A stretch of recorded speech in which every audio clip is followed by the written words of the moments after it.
Yeah, oh matuya. Kute, kujiran, kutawa kujori. Kukiran, kutawa suile, jitiu. Jeji fola menile. Ome, Yoshima, Venetila limo. Oh, Emilia mawama, itara hiye tarayama, itaraya, alatara, majiwa nyetama. Halo semuanya, dan selamat datang kembali. Hari ini, kita bakal nyelam ke dalam sebuah teori baru yang benar-benar revolusioner.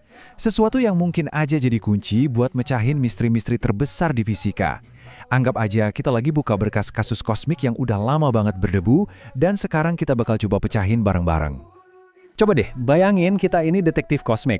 Selama bertahun-tahun, ada beberapa misteri, anomali dalam data kita yang sukses bikin para ilmuwan garuk-garuk kepala.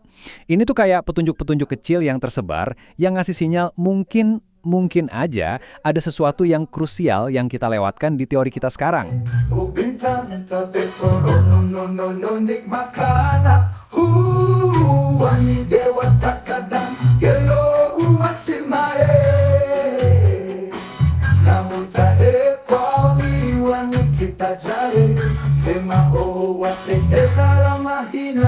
Petunjuk pertama kita adalah angka ini, 4,2 sigma. Dalam dunia fisika, sigma itu kayak ukuran seberapa yakin kita kalau sebuah hasil itu bukan kebetulan semata. Dan angka 4,2 sigma ini tinggi banget, artinya ini sangat signifikan. Angka ini datang dari anomali muon G2. Bayangin ada partikel kecil yang muter kayak gasing. Teori kita udah memprediksi seberapa goyah putarannya, tapi eksperimen nunjukin partikel ini goyah lebih dari yang seharusnya. Nah, ini petunjuk besar kalau ada kekuatan lain yang belum kita kenal sedang ikut bermain. Dan gak cuma itu, ada petunjuk kedua 3,8 sigma. Angka ini juga tinggi banget dan asalnya dari kasus dingin LSND, sebuah eksperimen yang melibatkan partikel hantu bernama neutrino. Hasilnya nunjukin ada lebih banyak neutrino dari yang seharusnya. Jadi kita punya dua kasus besar, dua anomali yang kuat tanpa ada tersangka yang jelas. Ya, sampai sekarang. Oke, ini dia rencana penyelidikan kita hari ini.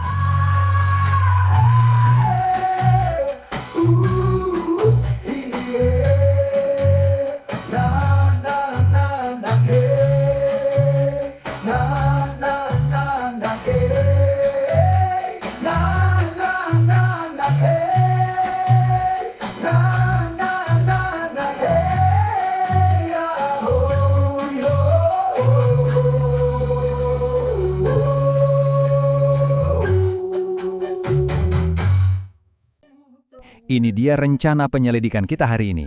Pertama, kita bakal periksa lebih dalam kasus kosmik yang belum terpecahkan. Terus kita kenalan sama tersangka utama kita, yaitu sebuah teori baru, Gubbs. Kita juga bakal lihat aturan baru alam semesta yang dia usulkan, dan pastinya bagaimana Gubbs memecahkan teka-teki itu. Terakhir, kita akan saksikan ujian terakhir yang bakal nentuin segalanya. Yuk kita mulai investigasinya. Baik, mari kita lihat tempat kejadian perkaranya. Model yang kita pakai sekarang buat memahami alam semesta itu namanya Lambda CDM. Jujur, model ini sukses banget. Tapi anomali-anomali yang barusan kita bahas itu ibarat retakan-retakan besar di fondasinya. Model Lambda CDM ini hebat banget buat ngejelasin hal-hal skala besar, kayak ekspansi alam semesta. Tapi, begitu kita masuk ke dunia kuantum yang super-duper kecil, nah, di situ model ini mulai kewalahan. Dan yang paling penting, model ini butuh partikel misterius kayak materi gelap. Sesuatu yang kita yakin ada, tapi belum pernah kita temukan. Ini kayak ada sosok misterius di dalam kasus kita, yang akhirnya ngebuka pintu buat teori-teori penantang baru.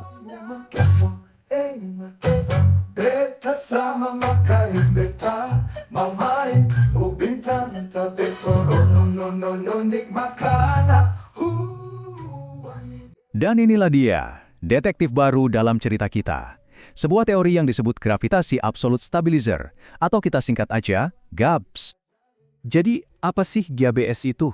Sederhananya, ini adalah kandidat untuk apa yang disebut teori segalanya. GABS nawarin satu kerangka kerja tunggal buat ngejelasin fisika dari level paling kecil, yaitu kuantum, sampai skala galaksi yang maha luas. Dan bagian paling menariknya, GBS ngelakuin ini semua tanpa perlu bergantung pada partikel-partikel misterius kayak materi gelap.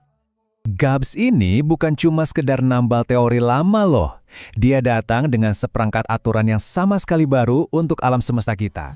Dewa sila ko gana, Shiva di mana, bawa di tama, enamor di tama, Yesha weno taya.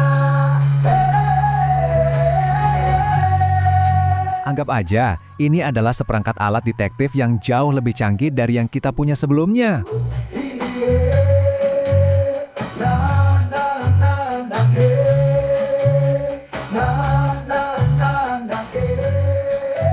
Inti dari GABS adalah sebuah ide yang disebut hierarki PARRAG. Ini tuh kayak cara GABS ngelihat alam semesta dalam 5 tingkatan skala yang berbeda. Mulai dari potensial di dunia kuantum yang super kecil, naik ke aktiva di skala atom, terus sampai ke gravitasi absolut di skala supercluster galaksi. Setiap tingkatan punya aturan mainnya sendiri, tapi semuanya terhubung dalam satu sistem besar yang rapi. Terus, gimana caranya semua itu bisa terhubung? Nah, lewat parameter ini, kappa. Anggap aja kappa ini sebagai kunci utama dari teori GABS. Inilah nilai fundamental yang ngejembatanin gravitasi yang kita kenal sehari-hari, kayak apel jatuh dari pohon, dengan kekuatan-kekuatan kosmos yang lebih kompleks, kacau, dan non-linear. Di dalam toolkit GABS ini, ada 2 alat utama buat mecahin misteri-misteri tadi. Pertama, ada parameter T yang tugasnya ngatur pertukaran antara energi dan materi di skala super kecil. Kedua, ada parameter alfa yang ngejelasin fluktuasi energi tak terduga di alam semesta. Kombinasi keduanya ini jadi senjata andalan GABS. Oke, kita udah punya alat-alatnya. Sekarang, mari kita lihat apakah alat-alat ini beneran bisa mecahin kasusnya. Inilah momen pembuktiannya, gimana caranya GABS ngejelasin anomali-anomali yang selama ini sukses bikin para ilmuwan bingung. Coba deh, lihat ini. Ingat anomali muon G-2 yang bikin pusing itu? Ternyata bisa dijelasin sama kombinasi parameter T dan alfa. Kasus neutrino LSND? Oh, itu ternyata cuma fluktuasi subkuantum yang emang udah diprediksi sama GABS. Bahkan sinyal-sinyal yang selama ini kita kira materi gelap ternyata cuma efek dari parameter alfa. Gila kan? GABS nggak cuma mecahin satu misteri, tapi dia nyambungin semua petunjuk dan mecahin semuanya sekaligus. Dan seberapa akurat sih ABS? Waktu dicocokin sama data dari 12 anomali utama, tingkat kepercayaannya nyampe 99,99995%. Ini tingkat kecocokan yang luar biasa tinggi. Ibaratnya, ini kayak sidik jari tersangka yang cocok sempurna dengan bukti di 12 tempat kejadian perkara yang berbeda. Sulit buat dibantah. Tapi, tunggu dulu. Sebuah teori ilmiah yang bagus itu nggak cuma bisa ngejelasin masa lalu. Dia harus bisa bikin prediksi yang berani dan bisa diuji tentang masa depan. Jadi, inilah saatnya buat pertarungan terakhir. GABS melawan sang juara bertahan, model standar, alias Lambda CDM. Oke, mari kita adu keduanya. Dalam ngejelasin dunia kuantum yang aneh, GABS unggul. Soal kebutuhan partikel eksotis, GABS ngabutur. Sementara model standar ketergantungan banget sama itu. Dari segi kesederhanaan dan kemudahan buat diuji, GABS lagi-lagi menang. Jelas banget ini adalah kerangka kerja yang lebih rapi dan efisien. Dan inilah papan skor akhirnya. Berdasarkan analisis komprehensif dari makalah sumbernya, GABS keluar sebagai pemenangnya, ngunggulin Lambda CDM dan teori alternatif lainnya. Ini nunjukin kalau setidaknya di atas kertas, GABS adalah kerangka kerja yang lebih lengkap dan lebih kuat. Tapi ini semua bukan cuma teori di atas kertas loh. GABS udah bikin prediksi spesifik yang bakal segera diuji di dunia nyata. Di tahun 2025, Event Horizon Telescope bakal nyari gemetar sinar X yang diprediksi oleh GABS. Sebuah bukti yang bisa kita lihat langsung. Ini bakal jadi momen yang sangat menentukan. Seperti yang disimpulkan oleh para penelitinya, potensi teori ini tuh luar biasa.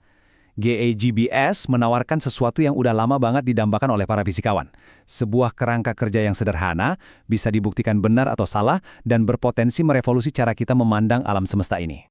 Nah, ini ngebawa kita ke pertanyaan pamungkas.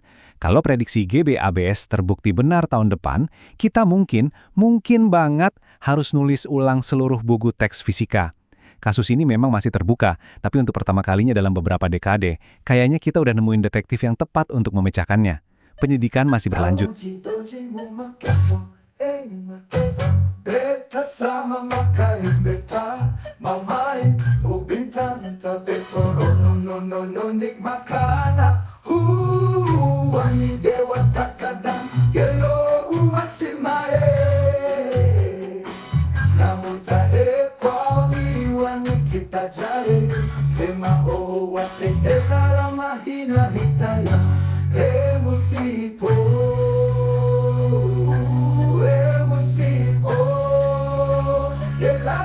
Kulepo musibo o erano ikamusti bisa palay kaitan niha bisa mahopo diraramo kong kinawahi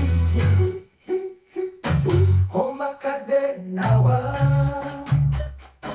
dewa sila o gana Shiva di mana na kawadi tama enamor di tama